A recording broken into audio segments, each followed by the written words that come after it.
বঞ্চিতদের সকল বঞ্চনার অবসানে ও দেশের মানুষের স্বার্থ রক্ষায় ভয়েস অব বেঙ্গলের একমাত্র উদ্দেশ্য। সকলকে সংগ্রামী অভিনন্দন জানিয়ে আপনাদের সামনে কিছু কথা উপস্থাপন করছি। আমি শামীম আক্তার। আপনারা অত্যন্ত বিরক্ত বোধ করছেন, সেটা আমরা বুঝতে পারছি। আপনাদের কমেন্ট সেকশনে গিয়ে আমি বুঝতে পারছি, কিন্তু এত বিরক্ত বোধ করলে তাহলে আমাদের পক্ষে কাজ করাটা খুব শক্ত হয়ে যাবে। যদিও কাজের কাজ কি হচ্ছে না হচ্ছে সেটা আপনারা বুঝতে পারছেন না, হয়তো মনে করছেন যে আমরা কাজের থেকে অকাজটাই বেশি করছি, নিজেদের প্রচারটা বড়াইটা এরকম করছি, আমরা এরকম মনে হচ্ছে। এটা আপনাদের মনে হওয়াটাই স্বাভাবিক, কারণ ক্ষুধাপাটায় কোনো রকম ভালো কথা মনে লাগে না, এটা বাস্তব সত্য কথা। কিন্তু আপনাকেও দেখতে হবে এটা বাস্তবতার নিরিখে। যদি আপনি যে রাজ্যে বাস করছেন, আপনি যে দেশে বাস করছেন, যে দেশে আপনি সার্ভিসটা বিলং করছেন, সেই দেশে যদি শিক্ষা ব্যবস্থা সম্পর্কে যদি আপনি না জানেন, সেই দেশের শিক্ষা ব্যবস্থা সম্পর্কে যদি রাষ্ট্রশক্তির যে আক্রমণ, সেই আক্রমণগুলো যদি আপনাকে চোখে আঙুল দিয়ে না দেখিয়ে দেওয়া হয়, তাহলে আপনি অচিরেই আপনার জায়গা থেকে সরে যাবেন, একদম খুব স্বাভাবিকভাবে সরে যাবেন, মানে আপনাকে সরিয়ে দেওয়া হবে। ঠিক সেই কারণেই এতগুলো বক করা, এত বিষয়গুলো তুলে ধরা যে আগামী দিনে শিক্ষা থাকবে কি থাকবে না, আগামী দিনে আপনার প্রজন্ম, আপনার বলতে আগামী প্রজন্ম শিক্ষা পাবে কি পাবে না, সরকারিভাবে শিক্ষা দেওয়ার দায় কার থাকবে কি থাকবে না, এই সব মিলিয়ে একটা প্রশ্নচিহ্ন উঠে গেছে। অলরেডি শুরু করে দিয়েছে কেন্দ্রীয় এবং রাজ্য সরকার। দুটো সরকারই মনে হচ্ছে যেন একটা ভিন্নতা, সরকারের মধ্যে ভিন্নতা রয়েছে, কিন্তু আসলে এরা একই মেরুতে কাজ করছে, সুতরাং একইভাবে কাজ করছে।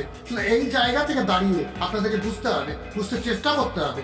না বুঝলে কিছু করার নেই, কিন্তু আপনাদেরকে চেষ্টা করতে হবে। যেহেতু আপনারা শিক্ষক বলছেন, আপনারা শিক্ষক, আমরা শিক্ষক বলছি, চাইছি আমরা শিক্ষক তকমাটা পেতে চাইছি, কিন্তু আমাদেরকে দেওয়া হবে কি হবে না সেটা দ্যাটস অ্যানাদার ম্যাটার। এটা নিয়ে আমি কোনো কথা বলছি না। আমার কথা হচ্ছে পরিষ্কার কথা, যে শিক্ষা ব্যবস্থাটার উপর যে আঘাত আসছে, সেই আঘাতটা শিক্ষা এবং স্বাস্থ্য দুটো জায়গায় তাহলে আঘাত আসছে, সেই আঘাত যদি আমরা প্রতিহত না করতে পারি, সেখান থেকে যদি প্রতিবাদ না করতে পারি, তাহলে কিন্তু আপনার অবস্থানটা পরিষ্কার করে দেবে, কারণ আপনাকে তখন ফেলতে কোনো রকম অসুবিধা হবে আর কথা না হবে না। সুতরাং এই জায়গা থেকেই আপনাকে অ্যালার্ট করতে চাইছি, to be alert for the development of education. এই জন্যই আপনাকে বলা হচ্ছে। তাহলে এই অ্যালার্টটা আপনি হচ্ছেন না, আপনি বলছেন যে বক করছে। আমার কি পেশা লেগে গেছে, আমার খুব শখ জেগে গেছে প্রতিনিয়ত আপনাদের কাছে বক করাটা? নিশ্চয়ই না। আমি এখান থেকে ইনকাম করার ধান্দাও আমি করছি না, কারণ এটা ইনকাম করার আমার কোনো কামনা বাসনা কিছুই নেই। সুতরাং একটা জিনিস মনে রাখবেন, যে কেউ কিছু যদি করে তা আপনাদের যে 3 নম্বর চোখ আছে, সেই চোখ দিয়ে দেখবেন। অন্ততপক্ষে কেউ অর্থ চায়, কেউ বৃত্ত চায়, কেউ প্রভাব প্রতিপত্তি চায়, কেউ মান সম্মান চায়, এবং কেউ বেঁচে থাকতে চায়। আমি আপনাদের মাঝে সারা জীবন, আমি আমার মৃত্যুর পরেও আমি সমাজের কাছে বেঁচে থাকতে চাই। সেই বেঁচে থাকাটা নিশ্চয়ই আমার অধিকার। এই অধিকারের জন্যই কিন্তু এই বকগুলো করা। সুতরাং আপনাদের যদি কারো ভালো না লাগে, বক শুনবেন না, আমি অনুরোধ করব আপনারা শুনবেন না, কিন্তু অন্ততপক্ষে বিরূপ মন্তব্য করবেন না। আজকে কেন্দ্র এবং রাজ্যের যে ধারাবাহিক শিক্ষার উপর যে আক্রমণ, একদিকে শিক্ষক নিয়োগ নেই, অন্যদিকে এই রাজ্য সরকার কি করছেন না, তো ধর্ম খাওয়াতেই ব্যস্ত। অর্থাৎ কেন্দ্র এবং রাজ্য সরকার উভয়েই ধর্ম খাওয়াতে ব্যস্ত। সুতরাং এ জায়গায় কোথাও জমি দান করছেন, 17 একর জমি দান করছেন, কোথাও অর্থ দান করছেন, জলপেশ মন্দির তৈরি করছেন, যে মন্দিরটা তৈরি হচ্ছে তার সংস্কার করছেন, এইরকম করে যাচ্ছেন। কিন্তু জনগণের যে আসল সমস্যা, সেই সমস্যাগুলো থেকে আইওয়াশ করার জন্য, জনগণের চোখ ফিরিয়ে দেওয়ার জন্য তারা এইগুলো করছেন, ধর্ম খাওয়াতে ব্যস্ত। কিন্তু শিক্ষা, স্বাস্থ্য, কারখানা, কলকারখানা এগুলো তৈরিতে ব্যস্ত নয়, শিক্ষা স্বাস্থ্যের ডেভেলপমেন্ট করার জন্য ব্যস্ত নয়, নিয়োগ করতে পারছে না, সরকারি কর্মচারীদের দিয়ে দিতে পারছে না, কিন্তু এগুলো করতে পারছে। যারা রিটায়ার্ড করছেন, যারা সরকারি আমলারা যারা রিটায়ার করছেন, তাদের পুনর্নিয়োগ করছেন বহাল তবিয়তে, তার জন্য নোটিফিকেশন জারি হয়ে যাচ্ছে। অথচ এই রাজ্যে যারা শিক্ষা বিমুখ, যে সমস্ত ছাত্রছাত্রীরা স্কুল বিমুখ হয়ে যাচ্ছে, স্কুল ছুটো হয়ে যাচ্ছে, সেখানে তারা পরিষ্কার মুখ্যমন্ত্রী বলছেন, গতকালকের পেপারেও এসছে, সেটা হচ্ছে কি স্কুল ছুটগুলো তিনি ঠেকিয়েছেন। মানে কাকে দিয়ে ঠেকিয়েছেন? কে ঠেকিয়েছে? স্কুল ছুট মানে বন্ধ করেছে কারা? কারা করেছে এই কাজগুলো? কারা করে? সেই তাদের কোনো ডেভেলপমেন্ট নেই। সুতরাং একটা জিনিস মনে রাখবেন, আপনার যদি ভালো না লাগে আপনি শুনবেন না, অন্ততপক্ষে বিরূপ মন্তব্যটা করবেন না। আমরা চাইছি যে দীর্ঘস্থায়ী এই লড়াইটা হোক, দীর্ঘস্থায়ী লড়াই হোক, এবং জনগণ যাতে করে তার সরকারি শিক্ষা ব্যবস্থা সুনিশ্চিত হয় জনগণের জন্য, সাধারণ মানুষের জন্য, যারা খেটে খাওয়া মানুষ তাদের সন্তান সন্ততিদের জন্য যাতে শিক্ষাটা সুনিশ্চিত হয় সে ব্যবস্থা।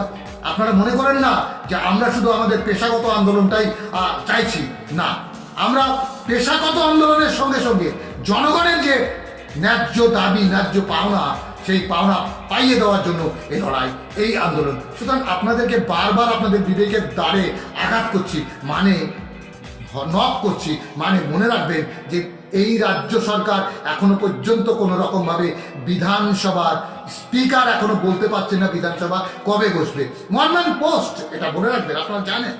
তবু আপনারা কিন্তু জেনে শুনে আমাদেরকে অন্ততপক্ষে বলছেন যে শুধুমাত্র বক বক, শুধুমাত্র বক বক, বক বক করে আছেন। আপনার যদি শুনতে ভালো না লাগে অন্ততপক্ষে দয়া করে আপনি এখান থেকে বেরিয়ে যাবেন, কিন্তু কোনো রকম বাজে কথা মন্তব্য করবেন না। আমরা আমাদের কোনো রকম কি বলবো, নিজেকে প্রতিষ্ঠিত করার জন্য, কোনো রাজনৈতিক দলের সংস্পর্শে আসার জন্য, কোনো রাজনৈতিক নেতা হওয়ার জন্য এরকম বাসনা নিয়ে এই প্রতিবেদনগুলো আমরা করছি না। আমরা করছি আমাদের হকের দাবি, জনগণের হকের দাবি নিয়ে লড়াই করছি। এই লড়াইয়ের মধ্যে থেকে আপনাদেরকে আহ্বান করছি, আপনার যদি মনে হয় যে এই লড়াইটা আপনার, আপনি থাকবেন। আপনি কাউকে বিরূপ মন্তব্য করে তাকে প্রভাবিত করে তাকে সরিয়ে দিতে পারেন না, এই অধিকার আপনার নেই। আপনি দরকার হলে আপনি প্রচারণা শুরু করুন, করে আপনি দেখুন, কিন্তু বিষয়টা হচ্ছে অন্ততপক্ষে এই কাজটা আমাদেরকে করতে দিন। এটা আমরা করছি অন্ততপক্ষে আন্তরিকভাবে, যাতে করে বিধানসভা অধিবেশন শুরুর পর, মানে শুরুর থেকেই আমরা আন্দোলনটা করতে পারি। তার জন্য এই প্রচারণা জিয়ে রাখি। নিশ্চিতভাবে আপনারা জেনে রাখবেন, আমরা বিধানসভা যেদিন বসবে সেদিন আমাদের অধিকার যাত্রা করব, এবং তারপরে পরেই আমরা মহামিছিলের মাধ্যমে বিধানসভায় আমাদের বিষয়টা উত্থাপন করার জন্য আমরা সচেষ্ট হব। সুতরাং সেই জায়গায় দাঁড়িয়ে থেকে আপনাদেরকে এইটুকু বললাম, এই প্রতিবেদনটুকু রাখলাম। আপনারা যদি মনে করেন যে আপনার কষ্ট পেয়েছেন, অন্ততপক্ষে আমাকে ক্ষমা করবেন, দাদা হিসেবে ক্ষমা করবেন, এবং বন্ধু হিসেবে ক্ষমা করবেন, কলিগ হিসেবে ক্ষমা করবেন, কিন্তু কোনোরকমভাবে বাজে মন্তব্য, বিরূপ মন্তব্য করবেন না। নিজেকে প্রতিষ্ঠিত করার জন্য, প্রতিষ্ঠা করার জন্য আমি কোনো কিছু করছি না, আমার করার কোনো প্রয়োজনও নেই।